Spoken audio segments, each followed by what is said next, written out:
Welcome, welcome, welcome. You are now tuned into the very first episode of the Elite Voices, the podcast where we bring you conversations to the table to instigate critical thinking and redress narratives. My name is Royal Prize and I am the host. I couldn't be more excited to be here with you guys today because I'm thinking this could be the start of something very extraordinary. And this is the space where we go deep dive into everything that matters from personal growth to success stories to culture to fitness to relationships and everything you could think about. And trust me, we're all going to go in on every conversation we're having. Whether you're here to level up, stay inspired, or just to be entertained, you are in the right place. Today is super special, not just because it's a debut episode, but because we're going into getting real, sharing stories that resonate with you guys. I got some incredible guests lined up for this journey. I am so glad you're here to experience it all with me from day one. We're here to have fun, we're here to be entertained, and most of all, we're here to learn. So stay tuned and get ready to be a part of Elite Voices podcast. Okay, today with me is my guest. He is a three-time National Kickboxing Champion. He is an MMA coach, an MMA fighter. He is the creator. He's the CEO of Taurus Martial Arts Training Academy. He is also a lawyer, shockingly, which is crazy. And today I'm here with him. His name is Segun the Machine Gun Ogunnoiki. Ogunnoiki. Hello. Yeah, it's nice to see you today. I've been talking with you for a while, and I've even trained with you for like a day. And you put me through a lot. You put me through hell. This is the very first episode, and I'm glad to have you here today. I hope you're glad to be here too. Yes. Thank you very much. I appreciate the invite, and hopefully this is a productive discussion. Yeah, it's a productive discussion. I would like you to take us back to the beginning, where everything all started. What was your childhood like? What gave you the inspiration at first to get introduced into the world of martial arts? Okay, I have always been a fit and active person, if I had to put it in general terms. So if I wasn't doing what I'm doing right now, I would be doing something else that was at least an active activity. I enjoy the whole idea of being fit and strong and, agile. And that is basically the baseline for everything I've done after that. And the more I know, the more I want to know and learn. So over the years, here I am. I still pursued my personal endeavors and my personal goals as far as, pursuing an education and being well informed. And I also pursued my passion of being fit and strong and active. And that's what I'm doing right now. Here I am. I would like to also ask you, because in your journey in life, you have basically accomplished a lot. I mean, if I was a three-time national champion at anything at all, I think that's all I'll brag about all day. So, like, how does it feel for you to know that you're that person? So being a champion is honestly just a journey. It's, for me, the way I see it is, it's a means to an end. Being the champion isn't the end of the journey. In fact, anybody who has won anything tangible will tell you, when you win, that's when you need to work harder, because now more people want that spot. So for me, it's been an endless process of becoming better and improving and training and learning. And the sky is a stepping stone, like I like to say.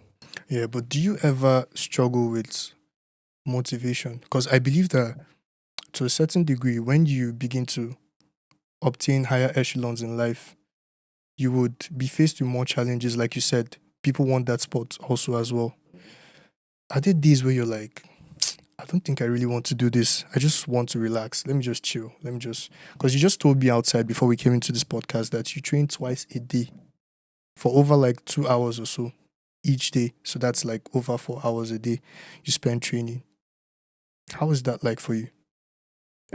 So the truth is, if we put it, I know it may sound like cliche, but Hmm. um, you cannot do what I do and rely only on motivation. Yeah. Um, I rely on discipline. It is a way of life for me, and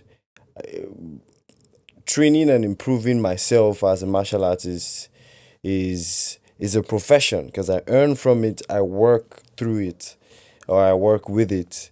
And the more I improve, the better the success rubs off on everything else I do. So I rely more on discipline and less on motivation. Now, what this means in everyday terms is whether I feel good or not, I have to be here. Yeah. Now, I might not have my typical 90% energy, but if I have 20, I'll bring it that day. And I look at it like an office, honestly. And anybody who goes to a 9 to 5 office work knows some days you feel sick, some days you feel, I don't know, under the weather, not your best self, but you still have to show up to work because your boss is going to have a problem if you don't show up.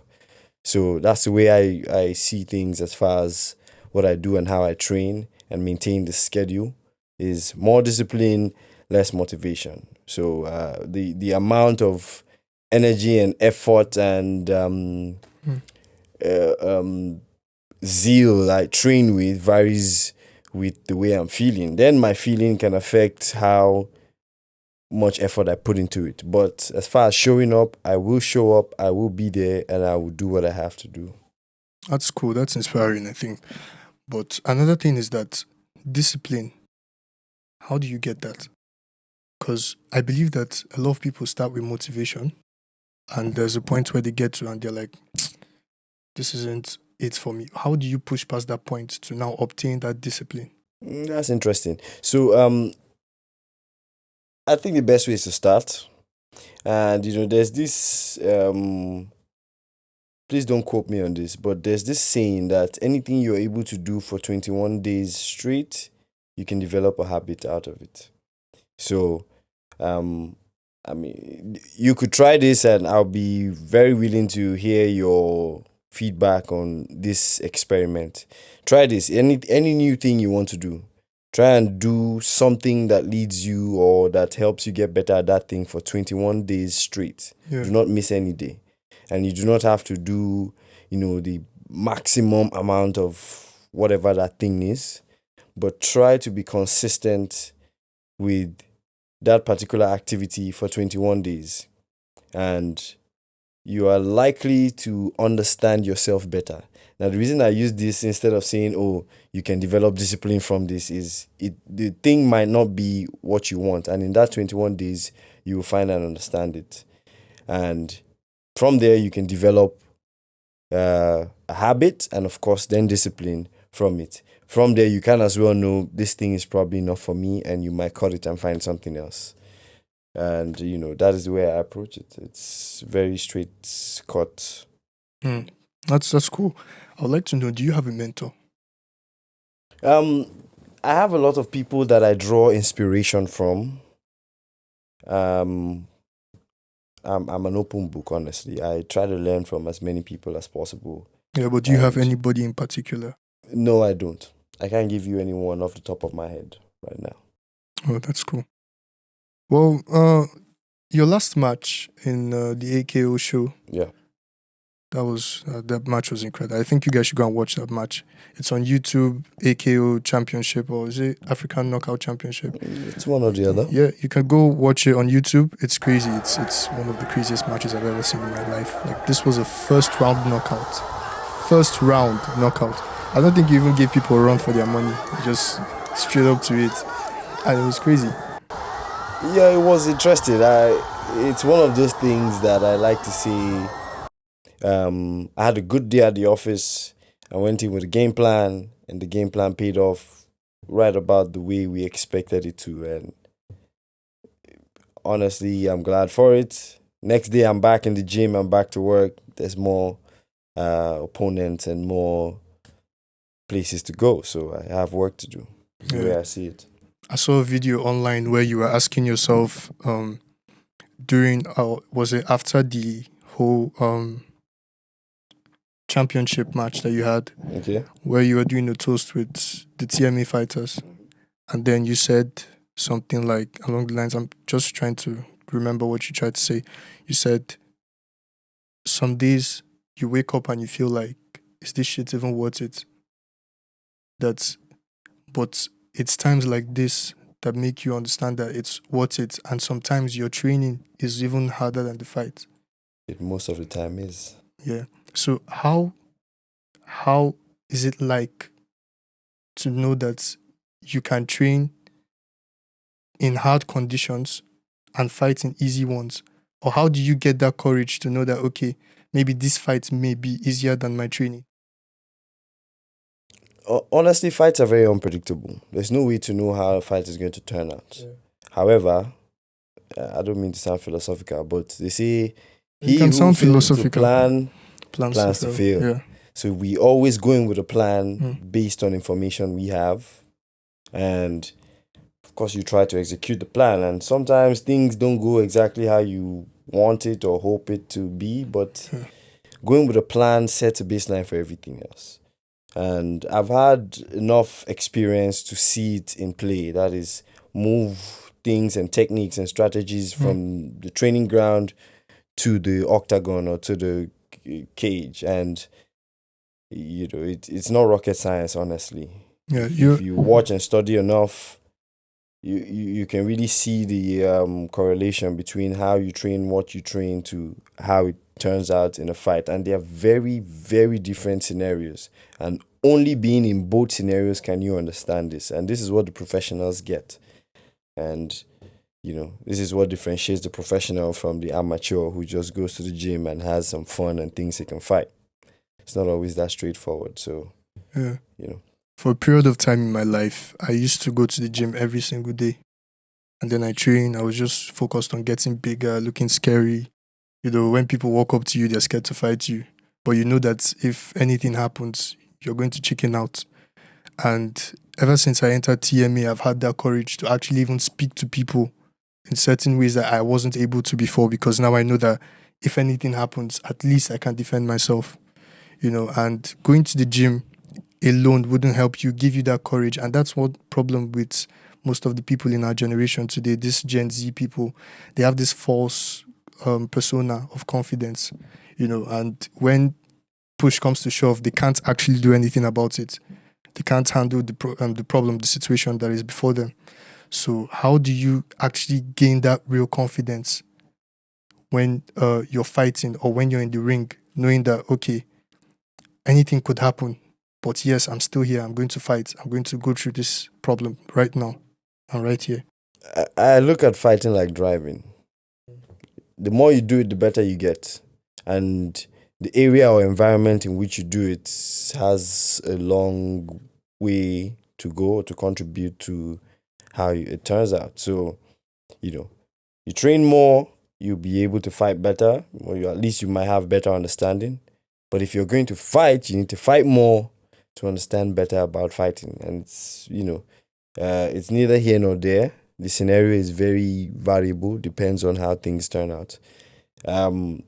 For me, like I said earlier, my training and practice, and I have been everywhere, all in the pursuit of knowledge. I want to understand. I want to know better than the next guy. It's not really about just throwing punches and kicks and trying to be strong. So over the years, it has become a way of life in such a way that I just try to improve and try to get better. And when opportunities like the last match comes my way, I take it. I like to get myself tested. It's no use training and learning all these things and you don't get to test it in battle. So I get to test it in battle legally. I'm allowed to kick someone in the head, and if he dies, he dies. It's very tricky. I like to make fun of it, but Yeah. it's never so serious for me. It's all Yeah. business, and let's see where this journey takes us. I keep trying to improve and learn, and get as much positive as I can get, and also pass it on to my guys or pass it on to my environment. And, here we are. We hope it gets even better. Yeah. Do you have any personal routines? Because I believe that a lot of fighters, when you go on YouTube, you see them posting about their routines, posting about the things they do, morning, afternoon, night, whatever they do. Okay. Do you personally have a routine, or what is that routine like? So, as far as a routine, one of the longest things I've done is putting very precise effort towards stretching my body. I feel like amongst the various things you can do to stay fit and improve your overall conditioning, stretching and being flexible contributes a very large majority of it. So I have made a habit of always stretching every day. Now I like to say every morning, but honestly, some mornings I skip it.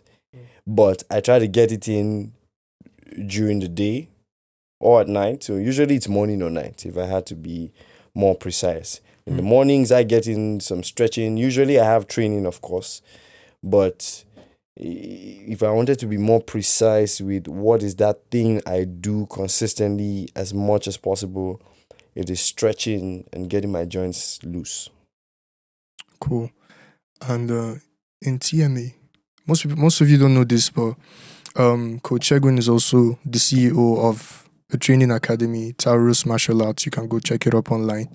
And there he teaches students, teaches athletes how to become better fighters, how to create that discipline, how to train every single day and have that mentality, that tough mentality, build your mindset and all that.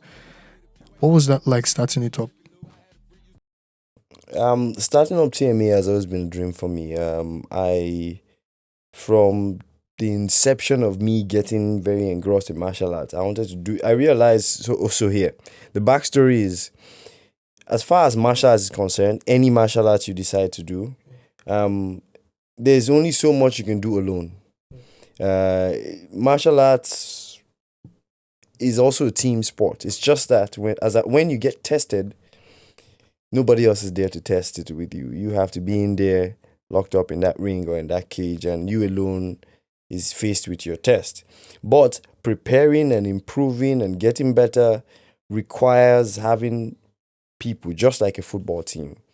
And one of the early challenges I had was having partners who had or shared my mindset and were willing to train with me. Because it's one of two things that happens. One, it's either the person is very unmotivated or uninterested or both. And perhaps you find yourselves trying to train together and you see it's one person motivated and the other person just kind of lost. Or you find somebody else who is motivated, but it becomes an ego tussle, Anybody who does any of these martial arts knows, it's also, there's a measure of ego involved. I don't want this guy to beat me. Yeah. I don't want him to, so that also hinders the ability of people to train and work together. And that was also a challenge I faced as well. So over the years, I trained with all kinds of people. And of course, I faced these different things. And I, in my mind, was looking for a way to get past it. Because I bet there's other people who also want to train like me. And you just don't have people who are on the same level mentally with you to help you develop yourself. And that is the baseline, more or less, for how I developed Taurus Martial Arts. It was kind of a way for me to get people together who were motivated and, of course, share my mindset, and we could all build ourselves and grow together and, get better, basically. Get that team spirit into a bunch of guys who were willing to improve themselves. And then TMA was born, and I started very little. I had 1 or 2 guys, 3 guys, and today Are they still we with are you till lots. today?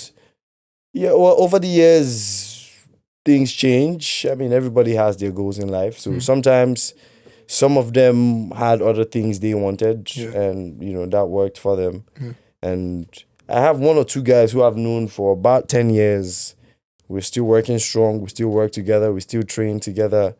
And I have videos from 10 years ago It's amazing when I see it sometimes. So the Yeah, it training reminds you works, of humble consistency beginnings. works, and I'm glad I put in all the effort.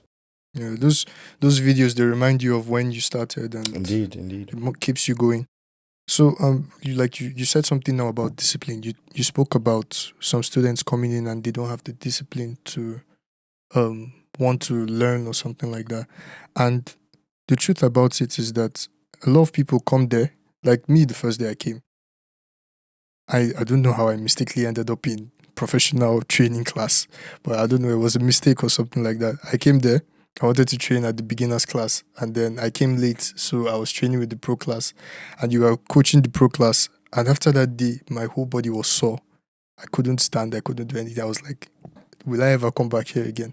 But basically, I was able to build some discipline like through going to the gym for some time, and then I know that okay, pain doesn't mean that you should stop. You understand? You can still go back, you can still try, you can keep getting better. And the next time I came, I was better.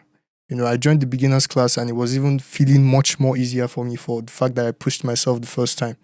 So when you see people who are not disciplined, do you ever get pissed off and be like, nah, I can't help this person? Or do you ever give up on them? Um, no, I don't. I have a mindset when I teach, and it's when I teach, it's not really about me. It's about the message I'm trying to pass. Mm. And so it's not, there's no emotion. I'm not getting mad or upset or, I just teach it. And honestly, over the years, I realized I've had to adjust that to suit different people. Because sometimes the way you teach Mr. A is not the same way Mrs. B is going to receive it. But they both need to get the same message. And what I try to do is try to pass it on in the way that I know each of them can receive. So, no, I don't get pissed off. It's not about emotions for me. I try to simplify if need be or adjust if need be for whatever purpose I'm trying to get, which is to pass the message on to the person or people I'm trying to teach. Um, that's really it. As long as you show up, I will teach you, and we can both get better. Honestly, Yeah. After a loss, whenever, because the pressure on the fight is too much, because I could even feel it from the screen watching. The pressure is something I feel like a lot of people can't handle, especially people of this generation. They can't handle that pressure to know that only them and the person that they're fighting is locked in that cage. So the fact that sometimes you could lose and then still be motivated to keep training, how do you build that mindset? honestly, I think you learn more when you lose than when you win, and it takes losing to understand it. And of course, nobody wants to lose. I never wanted to lose. There was a time I had a couple years, a bunch of fights, never lost, and it feels good. And then I lose, and you know it hurts very much. And honestly, when I think about it in hindsight, what really hurts is having to work so hard. It's like preparing for an exam and you do it and you don't pass. And that's the way I see it. I prepare for Mm. this test and I don't pass it the way I want, and it feels bad. But um the spirit of martial arts which I try to imbibe is, if at first it doesn't work, you try and try again.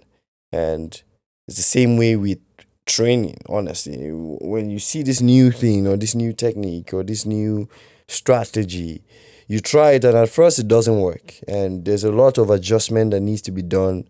Sometimes it still works and sometimes it doesn't. And this is where wisdom comes in. So you need to know when to discard things that don't work and keep retain things that work. So I lose hardly matters. I'll go back again. And if I get a chance to go back at the same person I lost to, I will take it. I will prepare and I would try to win. And if I win, then I prepared properly. If I don't win again, sucks. Have one loss in my back pocket. But it's never an ego thing for me. I consider it a test, and I always look to come out on top of any test. Cool. And I believe that the last match you had, I think your knockout, your TKO was like the the biggest highlight of the match, of the event. So, and I heard that that show is hosted by Kamaru Usman. Do you ever see yourself fighting him? Fighting Kamaru, come on, Yeah. man. I would say yes, it is hosted by Kamaru, and no, I don't see myself. Come on. I majorly just appreciate the opportunity to be able to work with the man. He has done amazing things in the MMA community. People like that are the reason why people like me, have Yeah. a platform to put in some more effort. So, it is. It's just a stepping stone. It's another good thing for me, and I'll keep working towards looking for better. So yeah, that's the way I see that. Yeah. There's a way you normally correlate martial arts to real world scenarios, like you spoke about driving. Yeah, you spoke about learning how to drive and how fighting to you is like driving. So I want to understand more about martial arts. How can you take some of the discipline you learn from martial arts into your everyday life? Because some people, it's hard for them to link the two. Some people are good at fighting, you understand, and they learn patience in fighting. But again, when they come out, they want to be aggressive. So how do you correlate your natural life, your normal life with your profession? I think you almost asked a question and answered it. The values I pick up from what I do are things that's cut across everyday life. You need to be consistent, you need to be disciplined, you need to have perseverance, you need to have indomitable spirit. There's a whole story behind that, but not to digress. With each of these tenets, you get a chance to apply it in everyday life.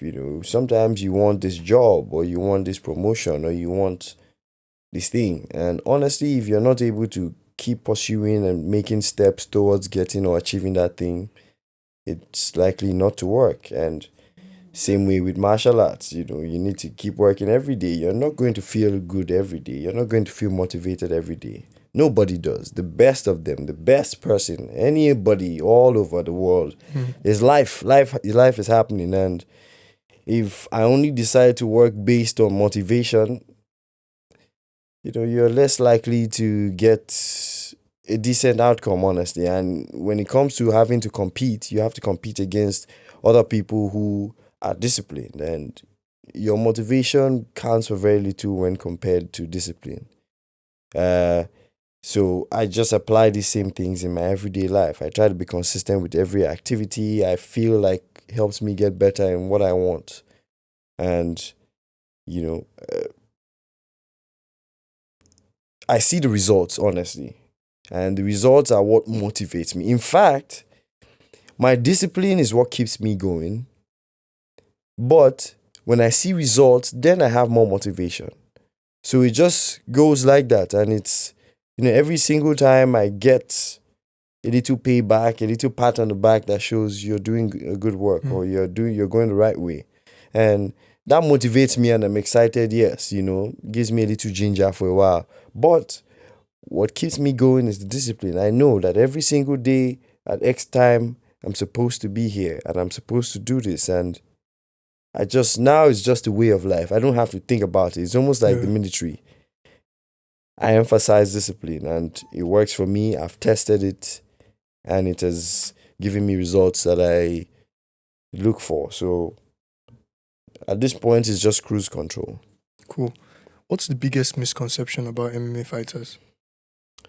I think that's obvious. In fact, I don't even like the idea of being called a fighter. I'm not a fighter, please. I'm a lover, not a fighter. I see myself as a martial artist and not a fighter. Yes, I fight and compete, but I look at it as me testing my skills against someone else who's also trained. And I think the biggest misconception is people think anybody who trains is aggressive, or anybody who trains is like a bully, or is very offensive at every little chance. I think that's a very big misconception. Anybody who has above average experience is more gentle than aggressive, honestly. Of course, there's exceptions to the rule, but I think generally if you have 10, you are likely to find 8 of them are more gentle, less aggressive, and they are more, because if you train enough, you realize the possible outcomes, and honestly, avoiding it is the best way to deal with any of these, confrontations. And you learn that with experience. So yeah, the biggest misconception is people think if you're a fighter, you're aggressive, or you like to fight people, or you're a bully. That is totally wrong.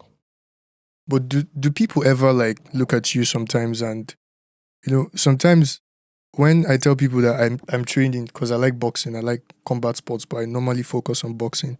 And some people when they see that I'm always training boxing, I'm always on the speed bag and all that. Sometimes people think that I always want to fight or I always want to have an argument with someone. So they try to challenge you. Some people are crazy. So they try to challenge you. Have you ever gotten that kind of like out of the ring challenge? Like, oh, somebody wants to test your strength or something like that? Oh, I get that often. Sometimes it's people in the gym, sometimes it's people on Instagram, keyboard warriors. They always, every now and then there's some nasty message about how they could do this and do that. And I mean, it's fine, honestly. As long as it doesn't affect my daily life or my convenience, I mean, everybody is okay to say what he wants. As far as in the gym, I emphasize the gym is not the place to prove your ego. So as long as this is my space that I control, I don't allow such exchanges fester. I cut it and shut it down as quickly as possible. Um, yeah, that's pretty much how I deal with that. Most people that see you, like me, I saw you the first time and I couldn't even tell that you were a lawyer. You studied law and now you're a lawyer and you chose to, should I say, deviate from that path into martial arts because maybe that was your, um, how will I say it, your calling or what you wanted to do for yourself. And um, today you're somewhat successful in the path you chose for yourself. A lot of people out there are scared. A lot of people out there that are doing things that they don't want to do, maybe because of parental guidance or peer pressure. They're just following the paths that they don't really want to follow. Meanwhile, they have other things in mind that they want for themselves. How can you be more confident to also deviate from the path you're following to do what you want to do since you did that? If I understand what you're saying, it's um how to stay steadfast with what you really want to do Yeah, versus maybe exactly. where you find yourself. Exactly. And it's neither here nor there, honestly. For everyone, it's different. For me, for the first, I don't know, 5 6 years of being involved with martial arts was very side hustle. It was very backdoor. Hmm. I still studied as an undergrad, which was very demanding in its own way, and I still made out time to get in my training, and so I kept it in the backseat for as long as I needed to, while I do what had more reasoning or had more. It seemed more what I should do at that time, honestly, which was get to school, get a decent education. And honestly, education is not a scam. Everybody should get an education, however little, get it. But that's a different discussion. Anyways, I focused on getting a proper education and put everything martial arts to the back seat, and I do it on the side. I go to school and I train in my free time, and afterwards it seemed, or it worked better for me to pursue my passion versus my profession, and I just gradually tilted to the other side as time went on, and over time, this just worked better for me. This doesn't mean that everything I learned is forgotten. I still practice. I still do some company stuff, but it's very backseat. This takes a lot of my time, anyways. Perhaps in the not so far future, I would try to do some more law related work or things along that line. But right now, this what I do as far as MMA and professional combat sports takes most of my time, and honestly, is able to pay fairly well enough.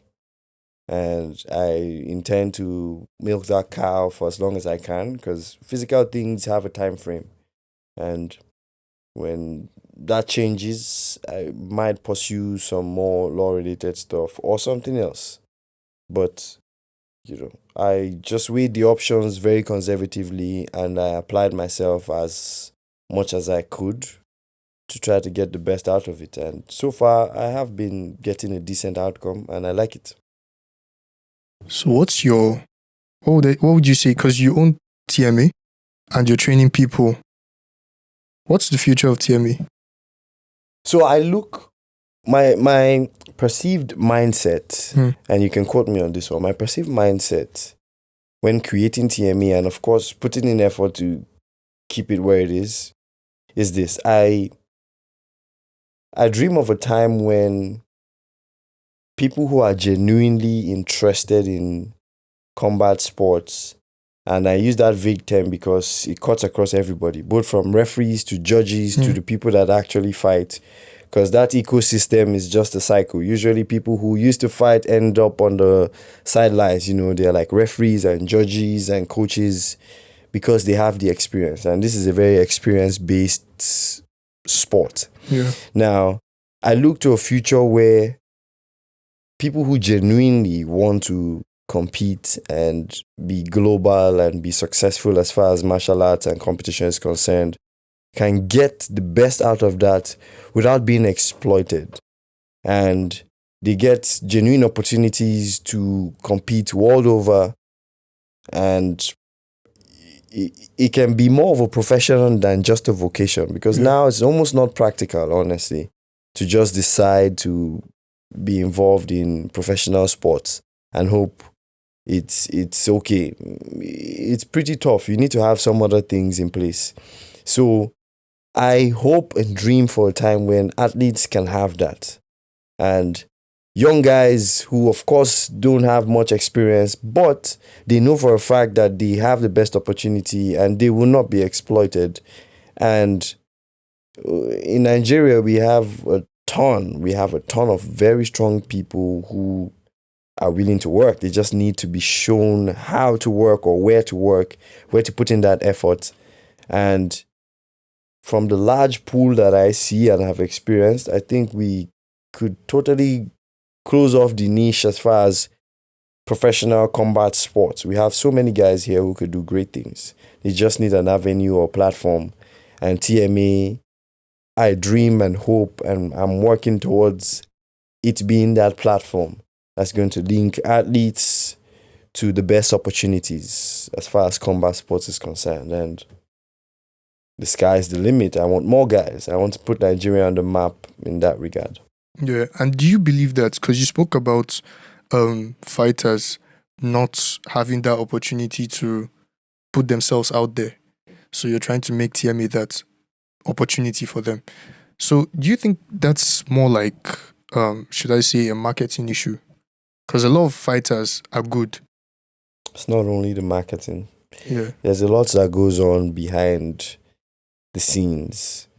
And, from signing deals to the contract and how they're drafted, athletes and how they are managed, And as far as managing athletes, there's nutrition, there's injuries, there's proper coaching, there's proper equipment that they all need, to be able to train effectively. Yeah. Amongst other things, honestly, management is a very large thing, a very large structure, both from an athlete's reputation or his persona down to his physical health and well-being. It's a very complex process, and usually that's where I feel like there's a lot of management missing. And I look to provide that avenue that can help guys who, honestly, if you work hard, will get what they want. And once this happens and they can see it, more people who are willing and able to put in the work will get the success that they, dream of. And I hope to bring that to fruition before too long. Yeah. And I think also females as well, because I see a lot of female fighters in TMA as well. Yes, there are a lot of ladies who want to train, but in this part of the world, it's also very cringe, if you will. Like, most people already have a bit of a raised eyebrow for anyone who's like a fighter. And then worst off is if you're a lady. What? It's much tougher, and navigating that is also kind of tricky. And maybe someday I can change it, and then we can have a team of Nigerian women who will conquer the world. So let's see. That's cool. When you are fighting, there are several things in play. There are people watching. There are people looking at you thinking, oh, he's going to lose. And there are people that can even be there screaming at you, telling you that, get out, you will lose, we'll beat you up and all that. Do you have something that you do to like get their voices out of your head instantly to be able to focus on your fight? Honestly, with the amount of experience I have, which is not too much, so I'm telling anyone who cares to listen that with not too much experience, things like that don't matter, honestly.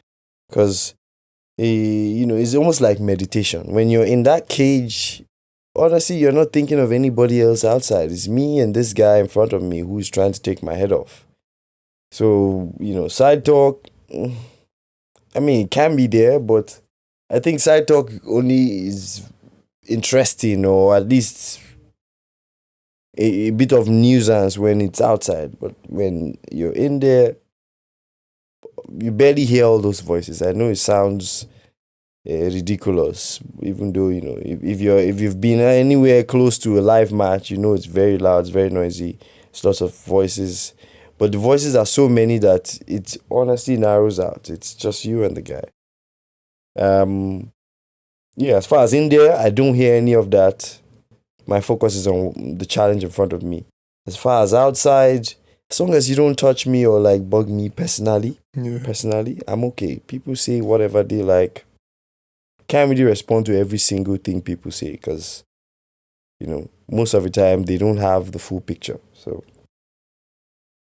with more experience, you're better able to deal with both voices of people who have opinions, random as they may be. But at some point you get past it. And honestly, I'm past it. I don't get much influence from any of that. Yeah.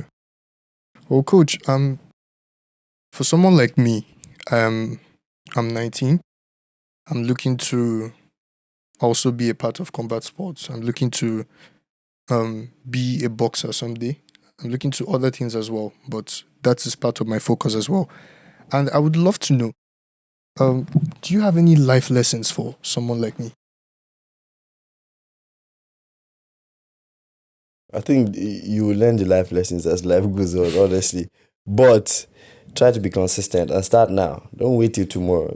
That's one very consistent excuse I get from people. It's like, let me go do this first and then I will. No, it doesn't work that way. The more time you waste, the more you lose. So I say start now, be consistent. However little you can do, be consistent. And in no time you would see progress, and you would naturally gravitate towards what you want. If you want to compete, with more training, you would find opportunities that let you do that. If there's something else you want to do, with more training, more consistency, you would find opportunities to do that. So, life lesson, be consistent. Okay, so when is your next fight? Sorry. Yeah. The next fight will be announced soon. That's the best I can give you right now. There's a lot of planning that's going down, and Next fight will be announced soon. You will know about it for sure. So stay tuned.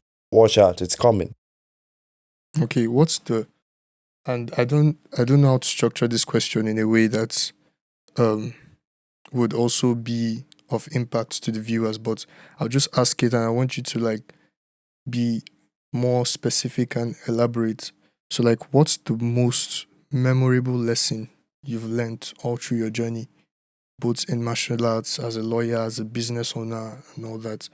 What's your most memorable lesson that keeps you like, okay, I can do this, I can continue on this field? That's a tough one. You're going down to philosophy now. I've learned a lot of lessons over the years. I would say nobody's coming to save you. So work. Keep putting your effort, keep putting your back into it. And it gets better. Just, they say how well is better than how far. Something like that.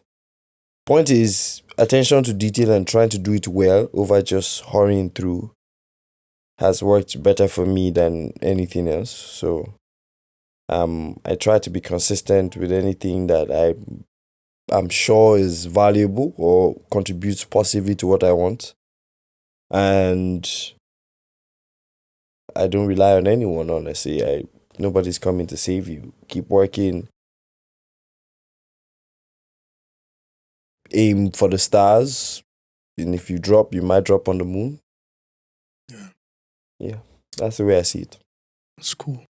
And I wanted to ask you one last question. Okay. And that question is, in your life as a business owner, do you ever see challenges where you're like, should I just end this and focus on me?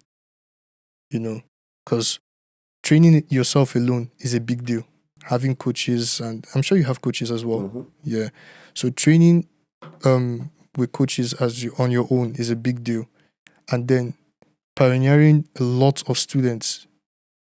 I see different faces each time I come, and they're in their numbers, they're always coming there. So do you ever feel like overwhelmed about the whole thing? Because you're coaching people and you're also training.